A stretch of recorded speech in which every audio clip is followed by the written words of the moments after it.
Cruising down the street, night black is tall. Don't know why I feel so comfy in this stolen car. When my man shot the owner in the throat and the arm. My near future is more, nigga freedom is far. All I can see is the bars. Picture life in the yard. Cause I ain't used to bitches, I only hung with the guards. Oh shit, they shine in the light in the car. Hit the corner, nigga, make the right at the bar. Stitch, the murder weapon still in the car. What, nigga? I guess we was done from the start. Cruising down the street, trying to dodge these lights. Swear I'm not trying to get locked up tonight. Can't believe the events that may occur. All I can think about is Prison City and her.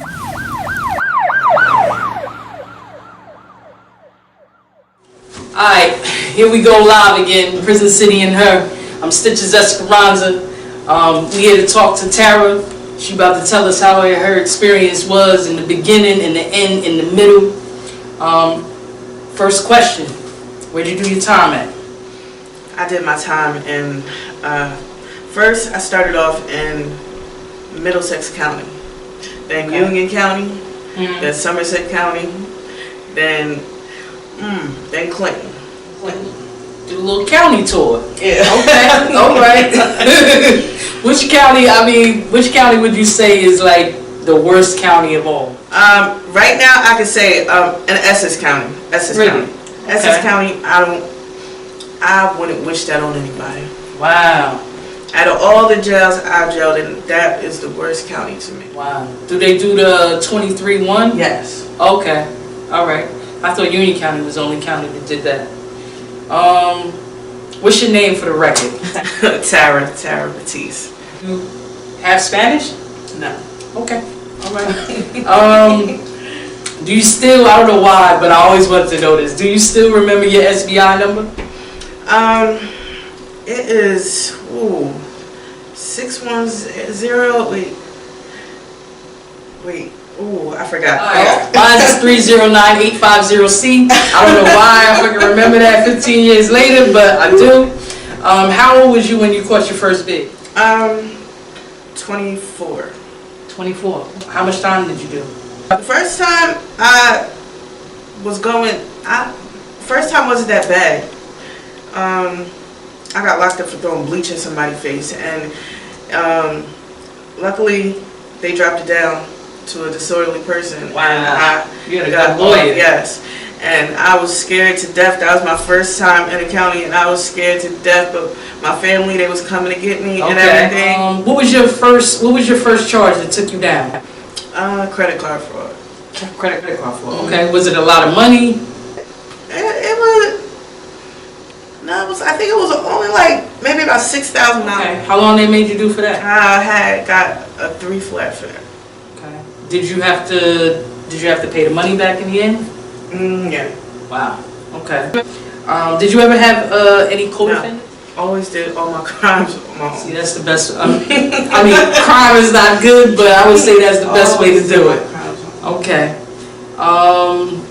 Did your childhood play a role in the types of crimes you were committing in the beginning? No? I come from a good family. Okay, so it was all... Come from a good family, but I lost my parents at a young age, and you know, lost my aunts and stuff that was very close to me, and that's when I started, you know, acting out and started, you know, moved to a certain neighborhood, started doing what everybody else was doing, because I was the type, you know, Snook. I was the type to get them to go places out with me, go to New York, go to the city with me and everything, and then everything just changed. And then I started dabbling, getting high. I started smoking PCP, and that took control of my life. How old was you when you started doing that? 22. I'm sorry to hear about your parents, though. Definitely. So you lost them before you even started bidding, before you even started doing. So when you was bidding, who came to see you? Like, who was your support system? Did you have one? In the county, I didn't want nobody to come see me. You know, I was just gelling. And after a while, my family, that was coming to get me from the county, and then after a while, after like my 5th arrest, they said, you must like it here. So, you know, they made me do my time. And after that, I started just getting I just started getting used to it. I really started getting used to it. After my first bid, I kind of got institutionalized. Okay. Did you have children before? I had 2 children. Okay. Before I started. And like, how was that when did they ever come to see you? Was you able to continue that relationship? It's crazy because they did come to see me one time when I was in the halfway house. My cousin came and brought them. And my daughter, I'll never forget, she was like 8 years old. I was in Kentucky, and she was 8 years old. She was like, her and my nephew, they was like, we want to see your bed. We want to see your bed. So they went in the room, and I was like, go ask Kokia where my room is. She was like, they came back and they see my bed, whatever. They came back, they was like, Mommy, your bed hard as hell. Okay. Yeah, it's crazy. And I never wanted my kids to come up there. You know, I just really did my bids solo. It was better that way. You know, they picked up the phone for me. Okay. You know, if I needed something. But I really never asked them for nothing because I put myself in this situation. How old was you when you finally got out that last time? What, this last time right now? Yeah. 35. I'm 36. Okay. How old was you when you went in? This last time. This last time I was 34. 30. Wait. Yeah. 34 or 33, about to turn 34. Good, by the way. Thank you. You're welcome. What's your biggest fear? Going back, because I came far. I came very far, because I was in the streets, heavy. I was in the streets. I mean, I had all type of rock bottoms that you could ever think of. So, going backwards, that's why I'm still fighting to stay out of prison right now, because I'm on drug court now. And I'm fighting to stay out of here every day. You know, and I'm doing everything I gotta do. Listen, you gotta stick with it, because I'm sure it's mad people waiting for you to fail. You know what I mean? But then you, on the other side, as many people as waiting for you to fail, I'm sure it's people rooting you on, hoping that you succeed. You know what I mean? What's your deepest regret? Missing out on my kid's life. Is it, now that you're back, now that you're able to have a relationship with them again, do you find it hard to communicate? Yes. I'm going through that right now with my 2 oldest, and it's some things you can't get time back, and I just can't expect them just to walk into my life, you know, with open arms. After I did not care when I was running the streets, I did not care, and because I had something. Control of my life that said, fuck you, fuck your kids, fuck your family, fuck everything. And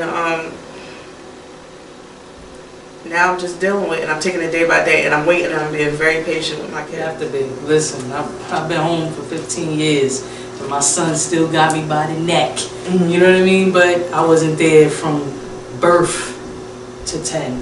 So there was no relationship there. So it was a person trying to start from there. So the fact that you knew them when they was little and you was able to have a little bit of relationship and then come and go might make it a little bit easier than it was, unfortunately, for me. Were you able to salvage any relationships from your past now, moving forward? Yes, yes. With my family, everything was perfect. They just, at first, they were trying to see if I was going to go back. You know, everybody don't want to put all their hopes into me, you know, and then I go right back because that's all I did. When I would come home from prison, I would go right back to the street. Okay. I never gave myself a chance. This is the first time I'm really giving myself a chance and doing everything I got to do, you know, as far as working and, you know, just doing everything a normal person does. Okay. Do you forgive yourself? Because other people can forgive you, but if you don't forgive yourself, it's something, it's deeper than that. Like, it's hard to say to yourself, like, yo, you fucked up. but I forgive you. And let's try to do this, you know, moving forward. Do you forgive yourself? Yeah, because I can't take. That's Listen, good. I am who I am, and That's good. I tell people like I be, you know, on Facebook a lot, Instagram. Well, listen, this is me. If you can't accept me for who I am, don't accept me at all. Okay? Okay. Because I come with a story, and I don't know if you're gonna be able to handle that story.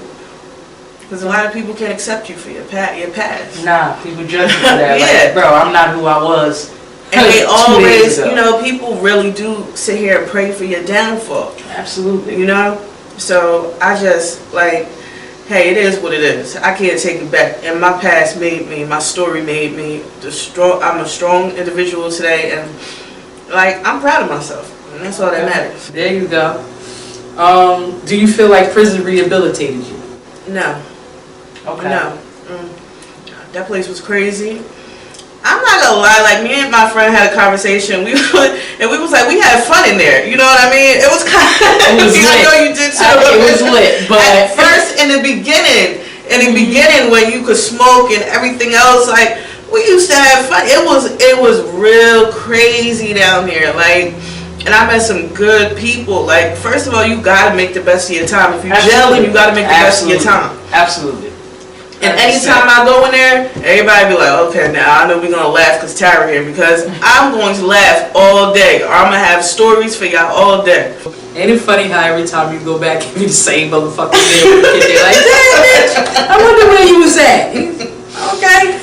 Yo, where's my one time I called? I didn't call. One of my peoples had called home.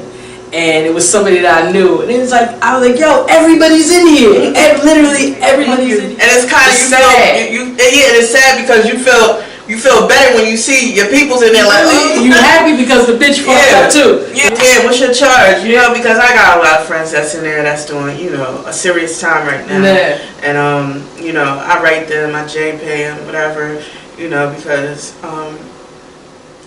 you know, people make mistakes. Absolutely. Absolutely. Was there ever a moment when you was locked up that you felt like you couldn't jail no more? Yeah. When I was because when I got locked up this time, I was 2 weeks pregnant, and I had my daughter in jail, and the officers just kept fucking with me, and I'm the type. They always call the goon squad on me or something, especially, so I be going off. So they put me in lock. 8 months pregnant, and then my best friend came to the door and told me, you know, she had to tell me something, my grandmother died. And the one thing that I wanted to see, for my grandmother to see, is for me to be, you know, clean and, you know, out of jail, you know, and, you know, before she passed away. And that broke me. And, you know, I got through that, and I went to go see her and everything. And, then I had the baby in jail, and how did that? Like, I ain't even gonna ask you how that made you feel, because obviously that shit was insane. you know, to have a baby and you shackle you while you pregnant. Yeah. it's a long story. My cousin,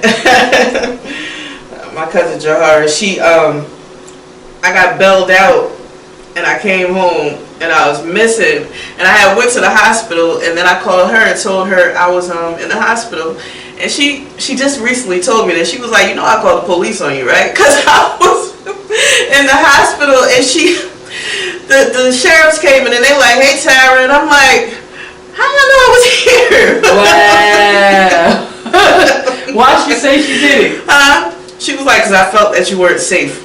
I'm like, wow. What did that cause? Like, did that cause... No, actually it came out to be a very good thing, because I was having stomach pains, and if I wasn't in the hospital, the baby was going to be a stillborn, because they told me the baby was a stillborn. And luckily the sheriffs knew me, and you know, they called my family and everything else, but luckily, you know, she came out perfectly fine. God bless. See, shit happens for a reason. What was the craziest? I just want to get into some of the situations that you've seen while you was down there. What was the craziest fight you seen? When the officers beat up this one girl when she went through the metal detector going to the mess hall, And them officers is haters down there, like, you know what I mean? I can only imagine. Yeah. I can only fucking imagine. You already know what it is. So it's like, and that girl happened to, we was in lock together actually, because I had gotten into a fight, so we all was in lock together. And the day she was going to Ad Seg, she passed away. Really? I don't even know how. And wow. It's crazy because we all was back there just singing, and she could really sing, and we was all back there singing and everything else, and then they found it. That was crazy. That was crazy. Wow. Did you have a girlfriend in there? I had friends. Okay.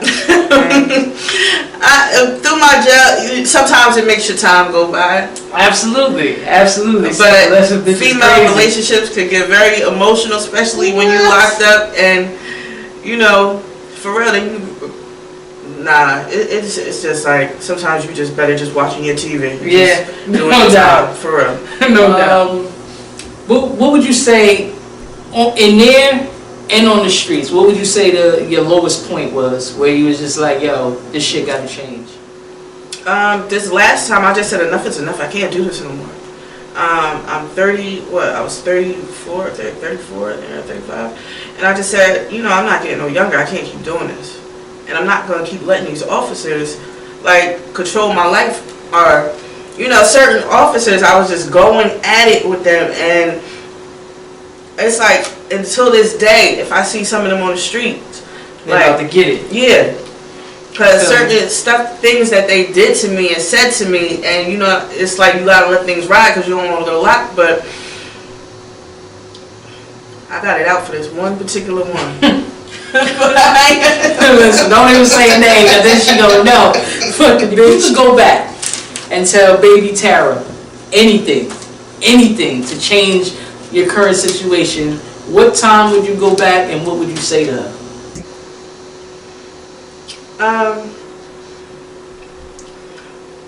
When I was like, I can't even think. I guess 18.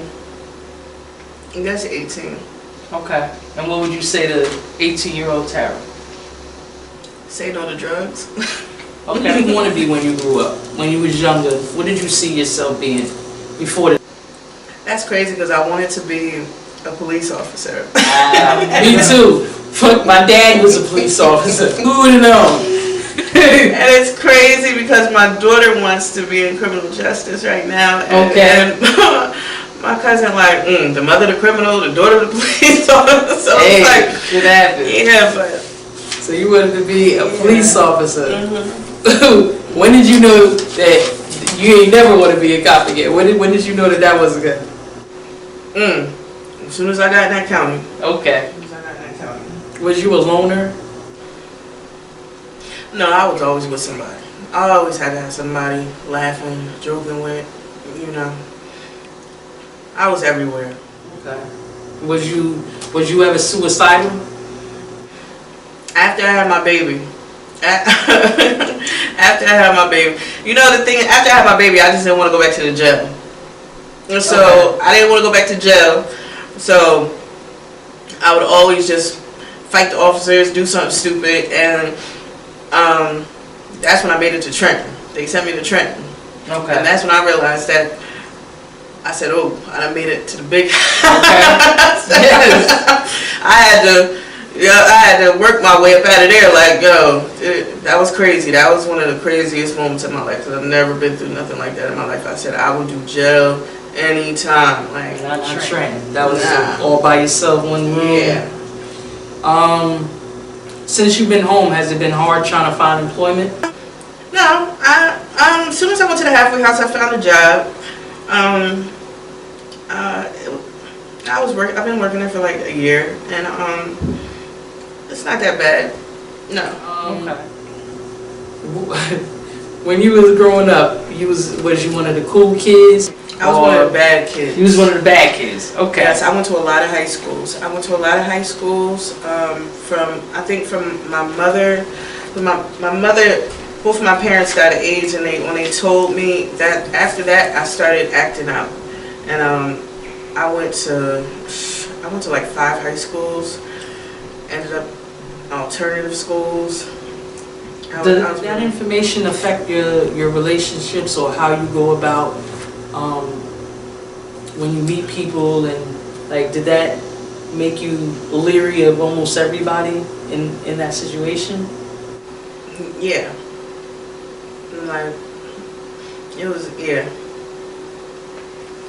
What have you done? Like, have you gone to school since you've been released, or was you going to school when you was incarcerated? No. I was just doing me. All right. If you knew somebody right now that was in the same situation that you was in, what would you tell them? Like, what would your advice be to them moving forward? I was just out there talking to these young kids from my old neighborhood. You know, some of them was getting high, some of them are drug dealers, whatever. And I be telling him, you're not built for this. You understand? You need to go to school, get an education, and do something with yourself, because at the end of the day, when you get locked up, ain't nobody gonna be there for you. Not one person. Nobody. All the people that smile in your face and act like they're your bestest friends, you'll never get a letter from them. You call them, they'll, collect call, hang up. Yeah. Like, people don't realize that. That's like the truth. That's It's the a truth. handful that will pick up the phone, Yeah. you know, when you call. They don't Yeah. want to hear that you got a collect call from Global Telling. Nobody wants to Telling. pay that. Nobody wants to do No, that. of course not. Like, most of them girls, they ain't talking to their family and stuff. They talking to their sugar daddies and stuff, shit like that. They ain't talking to nobody that really Yeah, you're right. love them. You understand? Yeah. It's a handful, yeah, it is. But I didn't like to be on the phone and stuff like that, because when I jailed, I jailed. That's how I wanted. I ain't gonna say that's how I wanted, but that's how I did my time. When I did my time, I was always upbeat and happy, and motherfuckers be like, "What the fuck you happy for?" Because I don't know what the fuck is going on out there, and don't care. Like, I don't need nobody to call me, nobody to write me and tell me nothing, because I can't be there. So what the fuck I want to know that shit for? I can't. It's not gonna affect anything. So we had a good show today. Tara, I really appreciate you coming through and sharing your story. You know what I mean? It takes a lot. Like, you don't even know how many people I ask to share their story. Some people are embarrassed, but there's nothing to be embarrassed about. It's your story. You went through it, and now here you is sitting on the other side. And I would love to come and talk to you maybe 6 months from now, get an update, see where you at, what's going on with your case. Hopefully everything is Yeah, me and my friend are thinking about most definitely writing a book, because my story gets deeper. Yeah, I wanted to get deeper, but I can't put it in. You know, nah, you gotta stay yourself for the book. Yeah. I feel you. I feel you. I really do appreciate you coming through. Prison City and Her, that would be me, her. You at home, her.